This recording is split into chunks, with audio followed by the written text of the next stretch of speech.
विठुरायाच्या दर्शनासाठी राज्यभरातून लाखो भाविक पंढरीची वाट चालू लागलेली असतानाच आता पंढरी सुद्धा हजारो भाविकांच्या उपस्थितीने फुलून गेली आहे। आषाढीसाठी येणाऱ्या लाखो भाविकांना देवाचं दर्शन घेता यावं यासाठी आज देवाचा चांदीचा पलंग काढून दर्शनासाठी मंदिर 24 तास खुलं करण्यात आलंय।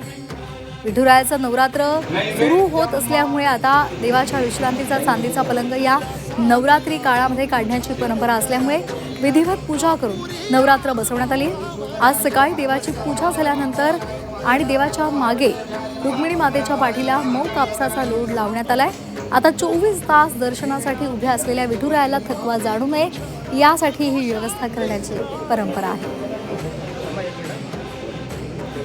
आषाढी कार्तिकी विसरू नका मज सांगत असे गुज पांडुरंग आणि त्याच पांडुरंगाला भेटण्यासाठी राज्यभरातून लाखो वैष्णवजन पंढरीच्या दिशेने निघालेले आहेत आणि आजपासून विठुरायाचं 24 तास दर्शन सुरू झालेलं आहे। पंढरपूरमध्ये आलेल्या या भाविकांना विठुरायाचं 24 तास दर्शन घेता येणार आहे।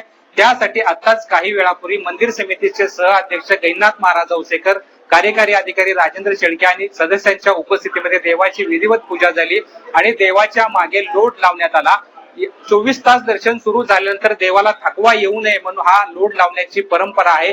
या काळामध्ये देवाचे जे काही सर्व राजोपचार असतात ते राजोपचार कमी केले जातात आणि अवघे काही सकाळची नित्यपूजा असेल, नैवेद्य असेल आणि लिंबू पाणी असेल अशा पद्धतीचे नित्योपचार देवाकडे केले जातात आणि देव आषाढी वारीसाठी आलेल्या लाखो भाविकांना दर्शन देण्यासाठी अखंड 24 तास या ठिकाणी उभा असतो। आता पंढरपूरमध्ये सुद्धा वारकऱ्यांची गर्दी वाढत आहे आणि पंढरपूरमध्ये आलेल्या वारकऱ्यांना आता एकच आस लागलेली की विठुरायाच्या पायावर आपलं डोकं नतमस्तक व्हायचं आणि विठुरायाचे आशीर्वाद घ्यायचे आणि आजपासून 24 तास दर्शन झाल्यामुळे भाविकांना आता सुलभ आणि जलद दर्शन मिळणार आहे। कॅमेरा पर्सन राजू मिसाळसह सचिन कसबे, जी 24 तास, पंढरपूर।